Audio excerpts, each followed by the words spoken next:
ESPN. Former first-round pick, actually selected 15th overall in the 2019 draft. He was benched in the fourth quarter of Sunday's loss at home to the Panthers.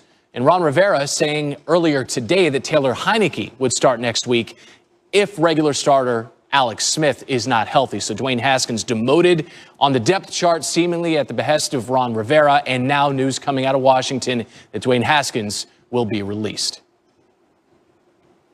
Let's bring back Jeff Saturday for more on this. And Jeff, you see this sort of dizzying spiral here of a guy who was selected 15th overall in 2019, given an opportunity on the field. There were some off-field issues as well recently, and now this move. What's your reaction to how quickly this has come together? Yeah, Ron Rivera's not messing around, man. I mean, listen, when you talk about performance on the field, that's one issue. When you talk about distractions off the field, and then you pair that with the type of performance he put on Sunday, Ron Rivera's just, look, he's going to move on, and you know, he's kind of got that old school mentality, man. He is a players first coach. Call him players coaches. I understand that, but man, when he doesn't feel like a guy is bought in, he is not afraid to make a move and make a change. And it's disappointing. I know where his mind was, thinking that they could build in and kind of play under Alex Smith. But I'm assuming all of this truly stems from the distractions in the locker room. We know about the COVID issues and what happened last week and not wearing a mask. Those kinds of things from the guy who you expect to ultimately run your franchise just become too large of a burden for a team like the Washington football team to carry. And he's seen what Chase Young, right? Think about Chase Young on the other side of the ball. I think they just put a C on his chest, right? They just made this guy a captain this late in the season. So it's kind of a tale of two different, rookies, right? A rookie this year and a rookie last year are two high picks. One's a captain that gets stripped of it. One's a captain made late. It just shows you the difference. And Ron Rivera just decided it was time to move on. And two guys who go back to Ohio State together, right? In Chase Young and Dwayne Haskins. And that C that's on Chase Young's chest comes off of the jersey of Dwayne Haskins. We're rolling this video here from this season. Right. From this season of Dwayne Haskins with that captaincy, and that was stripped and now is seemingly on his way out of Washington after this news that he's going to be released. I want to ask you about distractions off the field for Haskins, not from Haskins, but for him. Given the locker rooms you've been around, when you see a guy who's drafted to his hometown, I mean, this is where he played his high school ball before going to Ohio State. How difficult can that be for someone that young with that much responsibility, but also with that much going on around him in an area that he knows so well?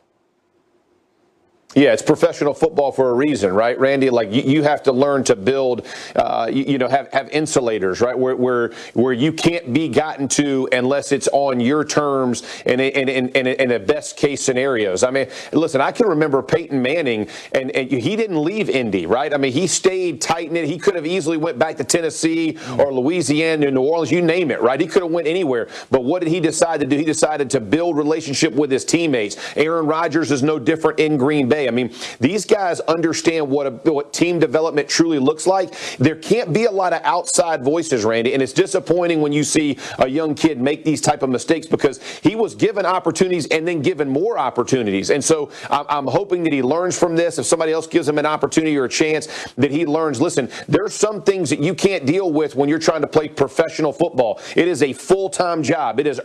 You're raising, you're getting up early and going to bed late, focusing and studying on one thing in particular. He just hadn't learned that quite yet. All right, that's Jeff Saturday with the insight here is, again, the news out of Washington. Dwayne Haskins set to be released by the Washington football team. Thank you, Jeff. England's playoff positioning or home field advantage in Foxborough. This year, not so much. Not after the season the Bills have put together there in Western New York. Monday Night Football, Bills, Pats, 8 Eastern, ESPN, ABC, and Deportes, and the app. Coverage begins with Monday Night Countdown at 6. For more on the game, here's Steve Levy in the Monday Night Crew. As usual, we are in Foxborough with the AFC East champions. Only a bit of a twist. It's the Bills who are the division champs and the Patriots who will not make the playoffs. First time those two things have happened in the same season in 25 years. Strange but true. We'll talk about the Patriots tonight. Their off-season. Are they rebuilding salary cap space? Opt-outs coming back, draft picks, things we always used to talk about Buffalo about this time of year. Now it's the Patriots. And for the Bills, how far in the playoffs can they go? And here's their quarterback, a true MVP candidate. Lewis? Yeah, Josh Allen has had a remarkable year here in 2020, Steve. It's one of these situations where his improvement from year 1 to year 2 to year 3 has been absolutely spectacular. I think the thing that really stands out for me is the calmness with which this player is playing, both in the pocket and then outside the pocket, which is where he has always excelled. He is a true dual threat quarterback that now is not just primarily a runner. He's a guy who can throw the ball with accuracy, and once he gets down into the red area, it is just lights out as far as his ability to run on design runs, run on created second reaction type runs, and throw the football with accuracy. There's nothing that he can't do in this offense right now, and that's why you have to seriously consider him for league MVP here in 2020. I agree with you, Lewis. I think that Josh Allen needs to be in the conversation for the MVP of the league. It's been a two-horse race all season long with Aaron Rodgers and Patrick Mahomes, deservedly so.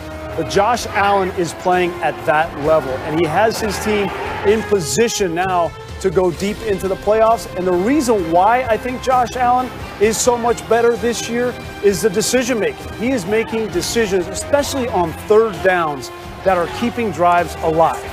2 years ago, this Bills offense was 30th in the league in third downs.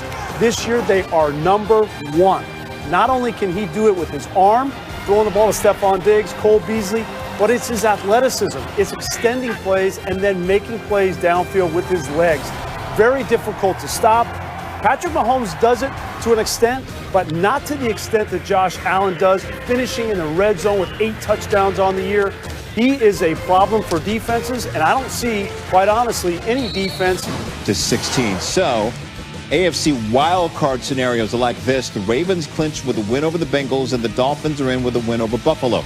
The Colts need to beat the Jags and have one of the other 3 teams lose to clinch a wildcard spot. Indy can also still win the AFC South title with a win and the Titans lost to the Texans. The Browns still control their playoff chances. Cleveland is in with a win over the Steelers next week. Here's Baker on his performance from yesterday.